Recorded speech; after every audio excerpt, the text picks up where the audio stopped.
اللهم صل وسلم وبارك على سيدنا محمد وعلى آله وأصحابه وسلم. ازيكم يا حبايب قلبي، عاملين ايه؟ يا رب تكونوا بألف خير.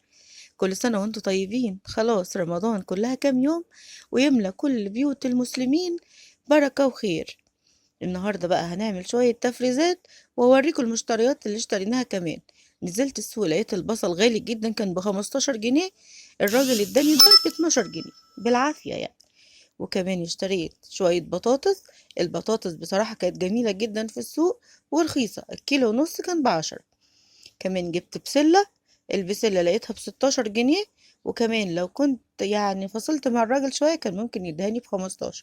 وكانت جميلة وخضرة وكلها بصراحة كانت مليانة، مفيش ولا واحدة كانت فاضية. كمان أول ما بنزل السوق على طول لازم اشتري الخضرة دي. اشتريت خضرة بقدونس وكزبرة وشبت، هنفرزهم وهنحطهم في الفريزر. مبقاش شايلة هم أي خضرة طول ما عندي خضرة متفرزة في الفريزر.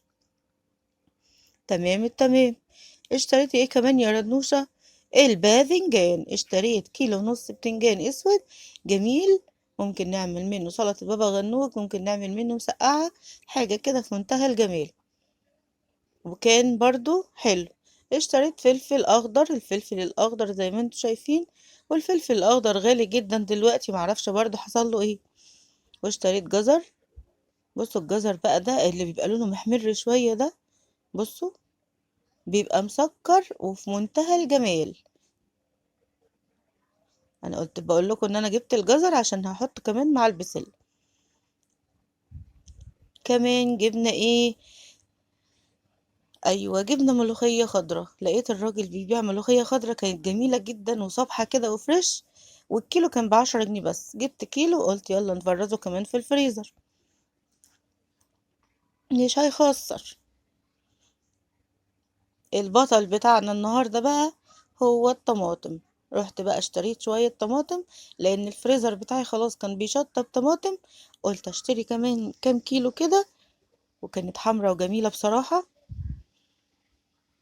وهنظبطهم مع بعض وهنحطهم برضو في الفريزر. اول حاجة نسمي الله كده ونبدأ بالطماطم. جبنا الطماطم، حطيتها في طبق كبير طبعا لان انا عندي الكمية كبيرة. حطيتها زي ما انتم شايفين كده في الطبق. بصوا الطماطم اللي هتتخزن لازم تكون حمرا، لا الا بقى هحط لها بنجر او احط لها فلفل الوان احمر عشان يزود اللون بتاعها. وبصراحة انا الطماطم بتاعتي لما شفتها كده ولا محتاجة اي حاجة، هو كفاية لونها كده وانها مستوية كده وحمرا وجميلة. بس غسلتها الغسلة التمام، وبعدين هبدأ اقطع كل طماطمية كده بالنص في حلة على النار. مش بحاول بقى اقطعها صغير ولا حاجة لانها كده كده هتتهري على النار. هو كل طماطمية زي ما بقولكوا كده بالنص وخلاص. وانا واقفة كده عملتهم ما خدوش وقت خالص.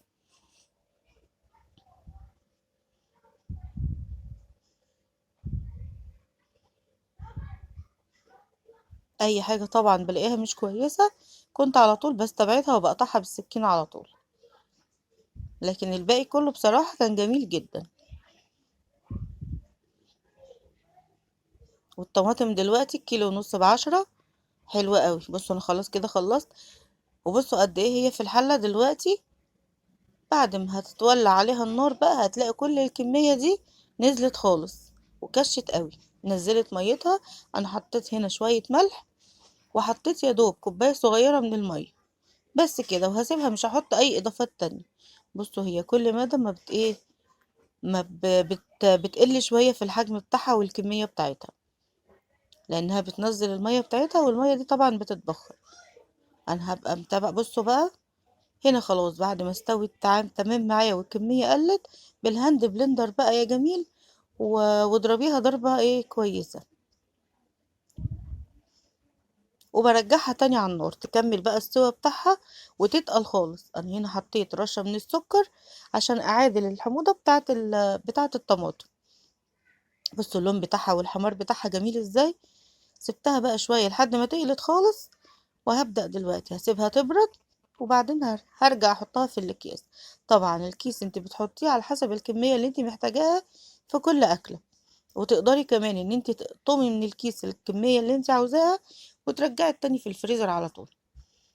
باقي الكيس بترجعي في الفريزر. بصوا، ويستحسن ان هو الكيس يبقى على قد الطبخة وخلاص، لا تطلعي بقى ولا ترجعي ولا وجع الدماغ ده.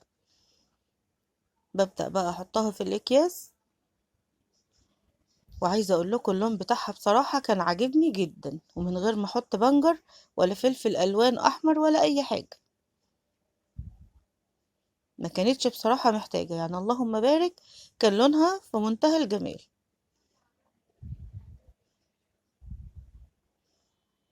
تمام التمام. على قد الطبخة بتاعتك هتطلعي، ومش هياخد وقت بقى في التسبيك خالص، يعني يدوب. وبكده نبقى بنوفر وقت كتير قوي في رمضان. خلصت الطماطم كده وركنتها بقى على جنب. هروح بقى للبسلة والجزر. البسلة انا قلت لكم بصراحة كانت جميلة جدا، ولما فصصتها مفيش واحدة كانت فاضية، كلها كانت مليانة. وعلى فكرة دقتها كان طعمها مسكر جدا. انا من الناس اللي بحب اكل البسلة بصراحة، وانا بفصصها كده بيبقى طعمها مسكر وعجبني جدا. انا هفصص البسلة دي كلها طبعا وهرجع لكم تاني.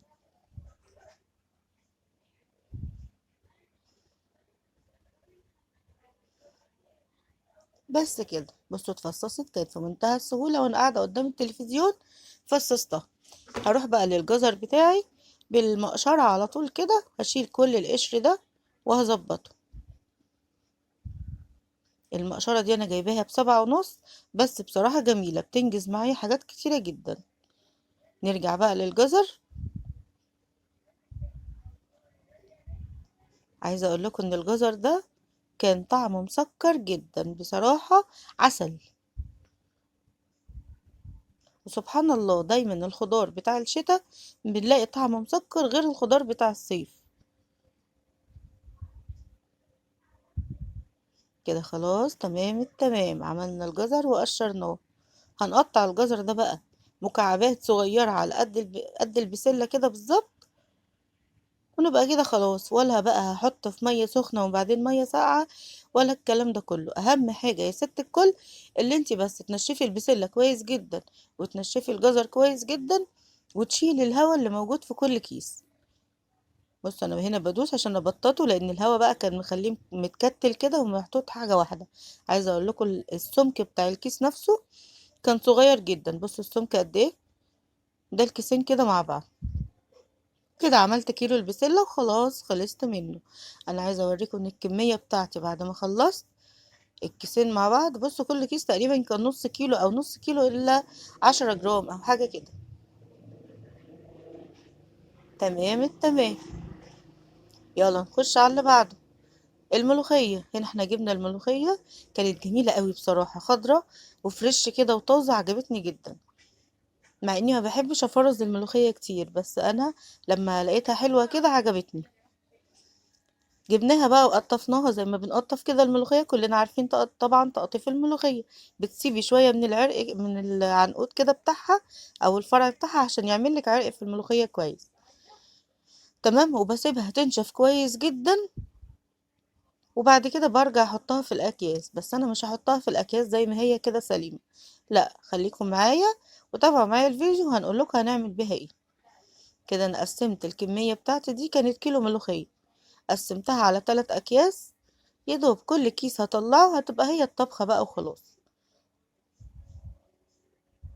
بصوا كان شكلها جميل ازاي،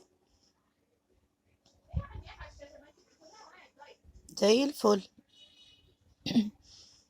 الكمية بتاعتي كده حطيتها في الأكياس وخلاص. طيب يا رنوشة مش هتخرطيها؟ هنخرطها حالا. طب ازاي هتخرطيها وانت حطيتيها في الكيس؟ تابعوا معايا وانت هتعرفوا. شايفين الفوطة اللي انا مطبقاها تحت دي؟ دي فوطة مطبخ، انا طبقتها 4 تربع كده بحيث تبقى تخينة تحت الكيس. وهبدأ اقفل الكيس بتاعي واخرج منه الهواء كويس جدا. بصوا انا الطريقة اللي بخرج بيها الهواء من اي كيس فيه خضرة. بصوا، وبكده وبربط كده من فوق، وبكده بقى خلاص خلصت طلعت كل الهواء. بالمخرطة بقى وهي في الكيس هبدأ ان انا اخرط فيها. الله، طب هو الكيس مش هيتفرقع او هيتفتح؟ لا طبعا، طول ما انت حاطه الفوطه متطبقه كده وسميكه تحت الكيس مش هيحصل اي حاجه للكيس. وهتشوفوا دلوقتي انا ما قطعتش اي حاجه من الفيديو عشان تتاكدوا ان الكيس طول ما انا عماله اخرط واعمل في الملوخيه الكيس ما جرالوش اي حاجه. بصوا، طبعا زي ما انت عاوزة، في ناس بتحبها مخروطة خشن وفي ناس بتحب تخرطها ناعم جدا. انا بخليها وسط، لا ناعمة جدا ولا خشنة. الوسط زي ما احنا متفقين حلو سبحان الله في كل حاجة. بصوا انا عمالة اودي في الكيس يمين وشمال واخرط براحتي والكيس ما جرالوش اي حاجة. بكمل بقى التخريط لحد زي ما انا قلتلكوا، زي ما انت عاوزة يا ست الكل، عايزاها خشنة عايزاها ناعمة، للدرجة اللي انت عاوزاها بتوقفي بعد كده التخريط. تمام التمام. بصوا بقى كده بعد ما خلصت، ادي يا ستي الملوخية.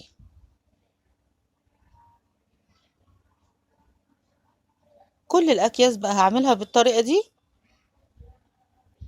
من غير بقى لا اوسخ مخرطة ولا كيس هيفرقع مني ولا اي حاجة. طيب التركية بقى المهمة في الموضوع، بصوا انا بقى عايز اوريكم المخرطة نظيفة وزي الفل. التركية بقى اللي في الموضوع اللي هتحافظ لي على الخضار بتاع الملوخية دي، الكربوناتو. بحط يا دوب نص معلقة صغيرة كده من الكربوناتو على كل كيس وبقلبه كويس وخلاص، بقفل الكيس وبحطه في الفريزر. جربتها كذا مرة بالطريقة دي والملوخية بصراحة كانت بتطلع لا مسودة ولا أي حاجة، بتطلع زي الفل. بصوا أنا بقفل الكيس وبتأكد إن مفيش هوا خالص موجود في الكيس.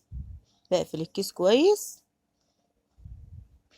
وخلاص تمام التمام. طيب انا دلوقتي هعمل حاجة مهمة جدا. انا دلوقتي ممكن اتلخبط بين الملوخية وبين الكزبرة والشبت والحاجات اللي احنا فرزناه او هنفرزها. طيب اعمل ايه؟ انا بكتب على كل كيس الحاجة بتاعته عشان لما افتح الفريزر ما اتلخبطش بينها وبين الكزبرة او الشبت او الخضرة عموما، لان الاتنين هيبقى لونهم في الفريزر مخضر. فكتبت على الكيس ان دي ملوخية، كده هيبقى الموضوع سهل جدا. نفس الكلام عملته في الاكياس التانية كلها. وزي ما قلت لكم انا الكيلو ملوخية قسمته على 3 اكياس.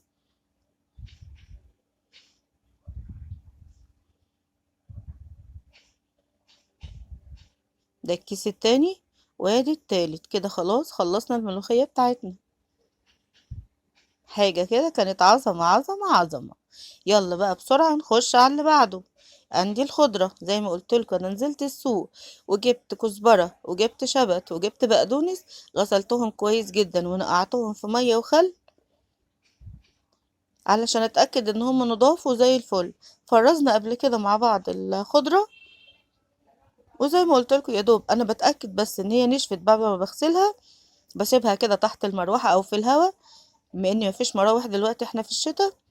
في الهواء كده يا دوب تنشف كويس جدا واتأكد انها نشفت. وبعدين بقطعها التقطيعة اللي انا عاوزاها وبشيل الهواء من الكيس زي ما انتوا شايفين. بصوا الطريقة تاني اهو، وبربط الكيس في الاخر كده. انا اتأكدت ان مفيش اي هواء في الكيس. بتفضل خضرة زي الفل لحد ما بستخدمها ومش هتاخد مكان خالص معاكي في الفريزر. بصوا السمك بتاع الكيس قد ايه، زي ما كتبنا على الملوخية كمان هنكتب على الكزبرة علشان ما نتلخبطش، لانها في شبه بينها وبين الملوخية كتير جدا. باخد بقى الكمية اللي انا محتاجاها وبرجع اقفل الكيس تاني وبحطه في الفريزر. هنا انا عملت الشبت كمان نفس الطريقة، بشيل منه كل الهواء وبقفل الكيس بالطريقة اللي انتوا شايفينها دي علشان نتأكد ان مفيش هواء خالص، وفي الاخر بقفله. تمام التمام. هو انا مش عارفة هو ده كان الشبت ولا البقدونس، هنشوف. هنكتب عليه ايه دلوقتي.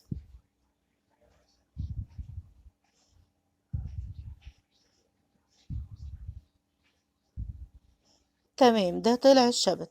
فاضل البقدونس هعمله بنفس الطريقة وهوريهولكم. ادي الشبت وادي البقدونس وادي قصدي الكزبرة. يلا البقدونس ده الفانوس اللي احنا عملناه، بصوا شكله جميل وفرحانة بيه ازاي. ادي الشبت والكزبرة والبقدونس زي الفل.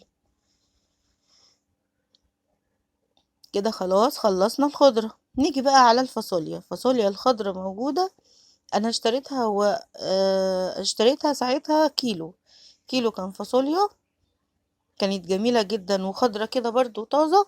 قلت يلا نشتري كيلو نقسمه على كيسين، نعمل منه طبختين فاصوليا. احنا يا دوب الطبخة هو نص كيلو بيكفينا ويزيد كمان.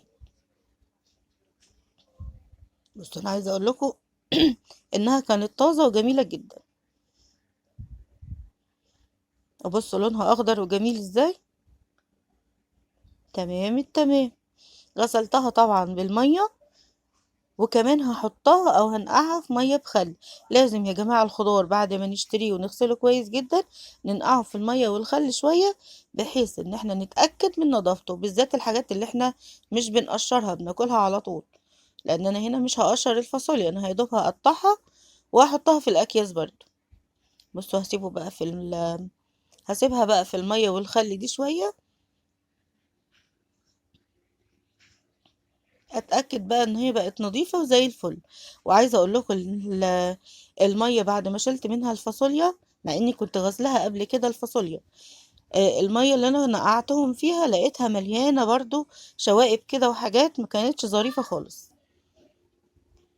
بس بعد ما سبتها هشيلها بقى واغسلها كمان غسله، وبعدين هحطها على فوطه المطبخ تنشف تماما. اسيبها براحتها، يعني هتسيب الفاصوليا تنشف وتروحي تعملي بقى اي حاجة تانية في البيت، وبعدين هنرجع لها تاني. عايزة اقول لكم بقى ابن اختي لما جيت عشان اعمل الفاصوليا قال لي لا يمكن يا خالته، على طول هعمل معاكي. بصوا بقى يبص عليا ويقلدني. يا ابني يا حبيبي يهديك يرضيك، ابدا لازم اعمل معاكي.